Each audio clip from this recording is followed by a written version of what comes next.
अस्सलाम वालेकुम दोस्तों, आऊं आहियां ग़ुलाम रसूल कुंभर। मूंखे सम्झ में न पियो अचे त कहिड़ो मिसाल ॾिजे, कहिड़ो हवालो ॾिजे, छाकाणि जो असां वटि काफ़ी सारा इन हवाले सां मुहावरा जेके आहिनि उहे मशहूरु आहिनि। ख़ासि तौर ते असां वटि हिकिड़ो मशहूरु मुहावरो आहे कुते जो पुछ वारो, जंहिंमें चइजे थो त कुते जो जेको पुछ आहे उहो भले तव्हां केतिरा बि ॾींहं पाइप में रखो त उनखां पोइ अहिड़ो ओड़ो जो ओड़ो हूंदो आहे। इहो मिसाल ॾियणु इन लाइ बि ज़रूरी हो त PTI सरकार जेका आहे उहा हिन वक़्तु सिंध जो जेको रद्द अमल साम्हूं आयो आहे, सिंध मां जेके जहिड़े क़िस्म जो रद्द अमल जेको आहे उहो ॿेटनि जे इशू ते साम्हूं अचे पियो। उनखां पोइ जेका रविश इख़्तियार कई आहे सूबे जे लाइ, उन जो इज़हार उन्हनि अॼु इन रीति कयो आहे जो हिकिड़े पासे सिंध जेका आहे उहा सरापा एहतिजाज आहे। सिंध में सॼे जेको आहे सूबे में एहतिजाज थिया ऐं उन सां गॾु गॾु कराची जा जेके ॿ ॿेट आहिनि उन्हनि ॿेटनि ते ॿेड़ियुनि जी सूरत में रैली कढी वञी एहतिजाज, ॿेड़ियुनि जी रैली कढी वञी सिंध वासियुनि एहतिजाज कयो। सिंध जी माइरुनि, सिंध जी भेनरुनि, सिंध जे नौजवाननि, थोरे बुज़ुर्गनि,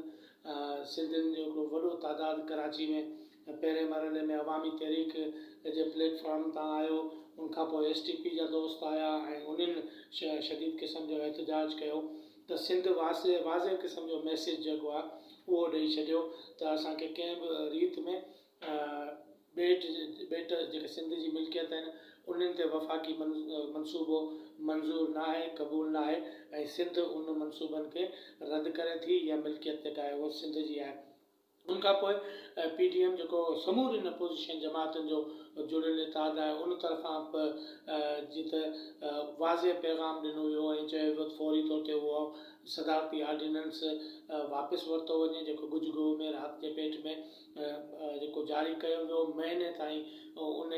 ऑर्डिनेंस खे जेको आहे उहो लिकायो वियो ऐं उनखां पोइ उनखे ज़ाहिर कयो वियो त उन ऑर्डिनेंस खे असीं रद्द करियूं था।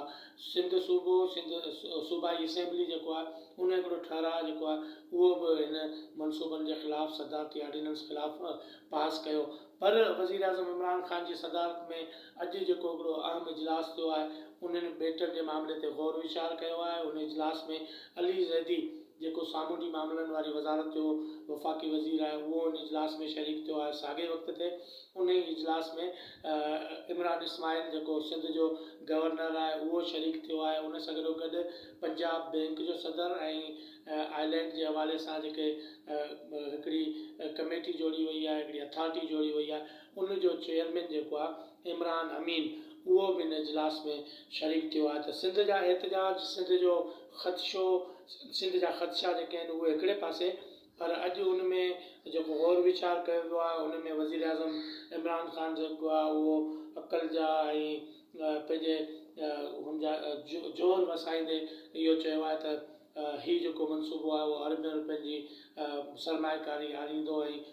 ॿई जेके शहर ठाहिया पिया वञनि आलमी सतह जा, उन्हनि शहरनि में इन ॻाल्हि जो ख़्यालु रखियो वञे त माहौलियाती आलूदगी जेका आहे उहो न थिए। त उन हवाले सां अमीन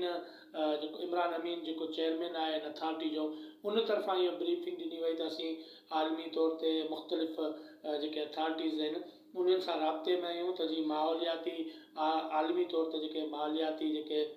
उपाउ वरिता वञनि था वॾनि शहरनि नवनि शहरनि जी तामीर जे लाइ, त उन्हनि खां असीं आलमी उसूल जेके आहिनि उन्हनि जे पटांदर खां पॉलिसी ठाहियूं। त उन हवाले सां चई सघिजे थो त वज़ीर आज़म इमरान ख़ान ऐं संदसि PTI हुकूमत, गवर्नर सिंध उहे अञा बि पंहिंजी होड ते क़ाइमु आहिनि। थोरे जो सिंध इहो फ़ैसिलो ॾेई छॾियो आहे त कंहिं बि सूरत में असांखे इहे जेके ॿेटनि ते नवां शहर ॾियण वारो मामिलो आहे ऐं वफ़ाक़ जो कंट्रोल वारो मामिलो आहे उनखे असीं रद्द करियूं था। अॼु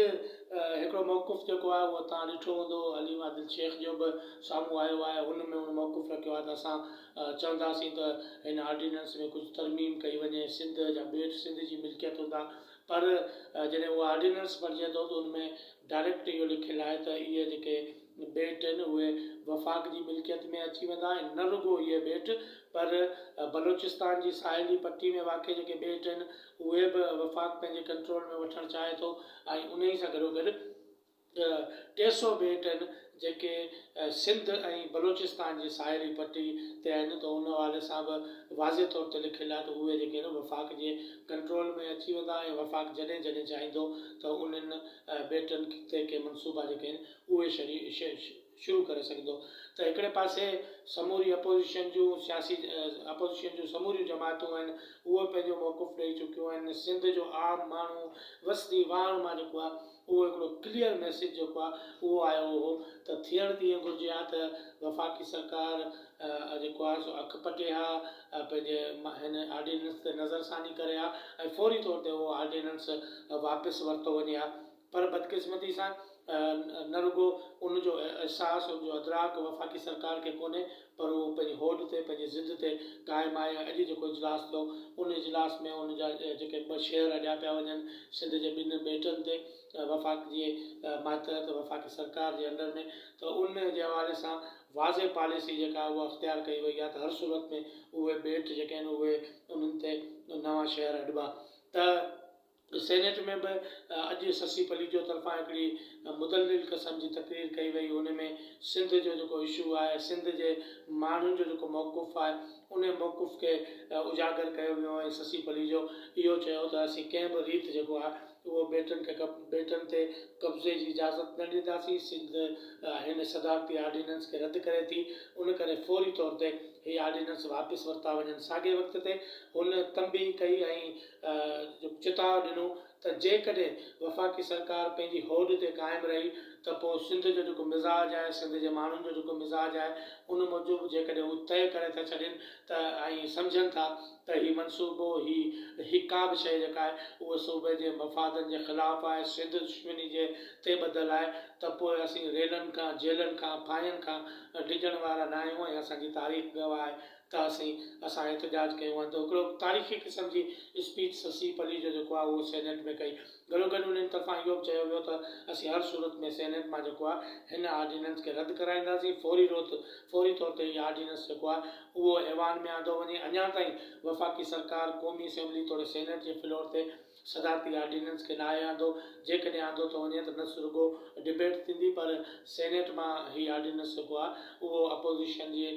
जमातुनि जी अक्सरियत हुअण जे करे रद्द थियण जा इम्कान आहिनि। पर PTI सरकार पंहिंजी होड ते क़ाइमु आहे। PTI सरकार वज़ीर आज़म इमरान ख़ान गवर्नर सिंध इहे बज़िद आहिनि त हर सूरत में ॿेट जेके आहिनि सिंध जा जेके ॿ ॿेट आहिनि उन्हनि ॿेटनि ते नवां शहर अॾिबा वफ़ाक़ जे कंट्रोल हेठि अॾिबा ऐं उन्हनि जे हवाले सां उहो तिर जेतिरो बि पोयां हटण लाइ जेके आहिनि उहे तयारु न आहिनि। हिन सिलसिले में वज़ीर आज़म जी जेको सदारत में अॼु अहम इजलास थियो उन इजलास में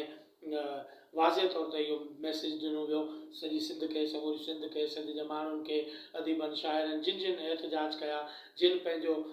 जेको आहे एहतजाज रिकॉर्ड कराए मुनज़म अंदाज़ सां